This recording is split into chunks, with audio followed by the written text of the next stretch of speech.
កំពុងតែអង្គុយធម្មតាអ្នកទាំងគ្នាអង្គុយធម្មតាស្រាប់តែពេលហ្នឹងរបៀបថាដូចជាគាត់ឃើញ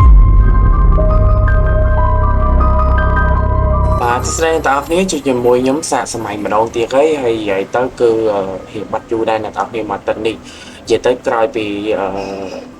ចាប់ចូលឆ្នាំតែអ្នកទាំងគ្នាមិនដែរសប្បាយទេអ្នកទាំងគ្នាអូខេតោះថ្ងៃនេះយើងមានជាមួយនឹងសាច់រឿងទៀតហើយនិយាយទៅគឺរឿងប្លែកខុសពីរដងមុននឹងចូលទៅដល់នឹងវីដេអូដែលខ្ញុំនិយាយតាក់ទងសាច់រឿងហ្នឹងតែអ្នកទាំងគ្នាជឿទៅលើរបៀបថាពេលខ្លះម្នាក់នឹងមើលឃើញប៉ុន្តែរបៀបថាអ្នកដទៃមើលអត់ឃើញអញ្ចឹងណាអូខេអាហ្នឹងសាច់រឿងតាក់ទងនឹងរឿងថ្ងៃហ្នឹងអញ្ចឹងណាអ្នកទាំងគ្នាតោះឥឡូវយើងក៏មកខាត់ពេលវេលាយូរយើងចង់ទៅសាច់រឿងយើងតែម្ដងទៅតាក់ទងជាមួយនឹងសាច់រឿងហ្នឹងគឺខ្ញុំអបឃើញនៅក្នុង TikTok គឺល្បីខ្លាំងមែនតើអ្នកទាំងគ្នានិយាយទៅតាក់ទងនឹងសាច់រឿងហ្នឹងណាដែលមាននារីនៅក្នុងហាងហ្នឹងរបៀបថាគាត់មុនដំបូងគាត់កំពុងតែអង្គុយធម្មតាអ្នកទាំងគ្នាអង្គុយធម្មតាស្រាប់តែពេលហ្នឹងរបៀបថាដូចជាគាត់ឃើញគាត់ពងអង្គុយសិក្សាចុះដូចជាគាត់ងាកទៅកញ្ចក់អាមុខទ្វារបែបហ្នឹងគាត់មានអារម្មណ៍ថាគាត់ដូចជាឃើញនរណាគេម្នាក់មកអញ្ចឹងប៉ុន្តែចាក់ស្ដែងនៅក្នុងកាមេរ៉ាសមត្ថភាពដែលយើងកំពុងតែមើលហើយអ្នកទាំងអស់គ្នាកំពុងតែមើលនេះគឺយើងមើលអត់ឃើញអីទាំងអស់ប៉ុន្តែខ្ញុំគិតថាម្នាក់ស្រីហ្នឹងគឺគាត់មើលឃើញអញ្ចឹងណាអ្នកទាំងអស់គ្នាហើយបន្ទាប់មកម្នាក់ស្រីហ្នឹងគឺគាត់បានរត់ទៅបើកទ្វារហើយអ្នកទាំងអស់គ្នារត់ទៅបើកទ្វារលក្ខណៈថាបើយើងមើលទៅដូចតែមានសម្ដែងហ្នឹងអ្នកនរគ្នាដូចថាដូចលួចម្នាក់ផ្សេងហ្នឹងរបៀបថាគាត់ឃើញមែនតែនអញ្ចឹងណាបើតាមខ្ញុំមើលខ្ញុំគិតថាមិនសម្ដែងព្រោះមនុស្សយើងពេលខ្លះគឺអញ្ចឹងបានន័យថាគាត់គិតថាជាភៀវអញ្ចឹងគាត់រត់ទៅបើកទ្វារគឺបើកដូចជាងធម្មតាអញ្ចឹងបើសម្ដែងក៏វាមិនអាចនឹងសមដល់ថ្នាក់ដែរអ្នកនរគ្នានេះលក្ខណៈថាដូចជាគាត់មើលឃើញហ្មងណាអញ្ចឹងបន្ទាប់មកម្នាក់ស្រីហ្នឹងគាត់ក៏បើកទ្វារហ្នឹងហើយក៏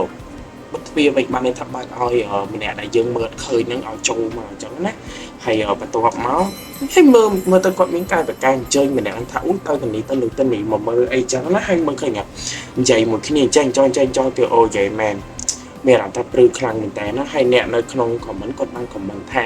អាហ្នឹងប្រហែលជាការសម្ដែងបោកប្រាស់ឬក៏អីចឹងណាអ្នកនរគ្នាបើតាមមើលហើយបន្ទាប់មកអ្នកឃើញគាត់ព្យាយាមណែនាំទៅដូចរបៀបថាដូចមានភ្ញៀវអញ្ចឹងណាអ្នកនរគ្នាបើតាមយើងមើលនៅក្នុងវីដេអូហ្នឹងណាឃើញគាត់ប្រាប់នេះប្រាប់នេះនិយាយទៅរ៉ៃរ៉ាប់ប្រាប់ដូចជាមានភ្ញៀវមកក្នុងហាងថាអូទិញនាឡិកាទិញអញ្ជើញទិញអីទៅយើងមិនណែនាំថាអូបងអញ្ជើញនេះស្អាតម៉ូដនេះស្អាតនាឡិកានេះស្អាតអញ្ចឹងណាអញ្ចឹងកន្លែងហ្នឹងគឺមានការភ្ញាក់ផ្អើលខ្លាំងមែនតើអ្នកនរគ្នានិយាយទៅគឺល្បីនៅក្នុង TikTok ខ្លាំងមែនតើណាតែដូចជាមួយនៅវីដេអូហ្នឹងអញ្ចឹងគេក៏បាន flashback តែម្ដងទៀតឃើញសុំមួយចិត្តនេះឃើញអត់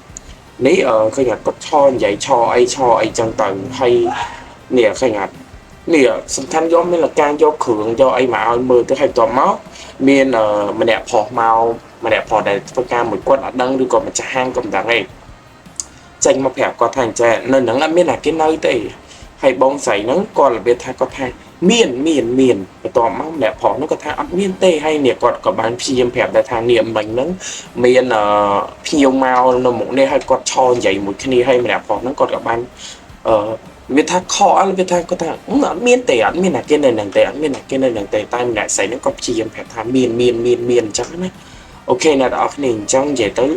អូពេលខ្លះវារឿងអញ្ចឹងវាគួរឲ្យខ្លាចដែរអ្នកនរគ្នាដូចថាលក្ខណៈថាអ្វីដែលយើងមើលឃើញប៉ុន្តែអ្នកដទៃមើលឃើញអញ្ចឹងណាហើយពេលខ្លះដូចក្នុងកាមេរ៉ាអញ្ចឹង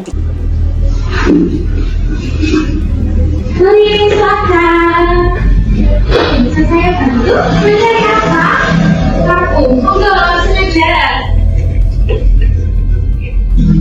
Oh, cari kafe di mana? Yang bercowok sama cewek? Benar.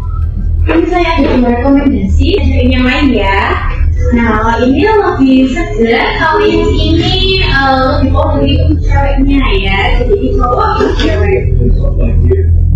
Orang berikutnya kayak gitu. Oh, iya. Kalau dari cowok. Saya tuh dari sini, aku tuh bukan mau itu. Terus saya udah aku ចាប់អត់បានសកម្មភាពរូបហ្នឹងហើយប៉ុន្តែយើងមើលតាមចលនាឬកាយវិការរបស់ម្នាក់ស្រីហ្នឹងគឺគាត់បានព្យាយាមនិយាយជាមួយភ្ញៀវហ្នឹងប៉ុន្តែយើងមើលឃើញងាហ្នឹងយើងគិតថាជាអ្វីទៅនិយាយទៅអានេះមានអារម្មណ៍ថាព្រឺខ្លាំងណាស់ដោយសារវាស្ដែងពេក តួម្នាក់ស្រីនឹងប្រឹងសម្ដែងកំដៅពេលខ្លះកាមេរ៉ានឹងវាចាប់បានតែម្នាក់ស្រីដែលគាត់អង្គុយនិយាយហ្នឹងឬទៅគាត់មើលឃើញដូចមនុស្សយើងធម្មតាអញ្ចឹងដូចមនុស្សយើងអញ្ចឹងណាអញ្ចឹងគាត់អត់ដឹងថាហ្នឹងជាអរូបឬក៏ជាខ្មោចជាអីទេព្រោះគាត់ដឹងតែពីស្វាគមន៍គាត់ដឹងតែតាមតួនាទីរបស់គាត់ដឹងតែមកធ្វើការអ្នកនរគ្នាអញ្ចឹងគាត់អត់ចាប់អារម្មណ៍ថានឹងជាអីទេអូខេអ្នកនរគ្នាអញ្ចឹងតើតសាច់រឿងនៅក្នុងសប្តាហ៍នេះវាមានរឿង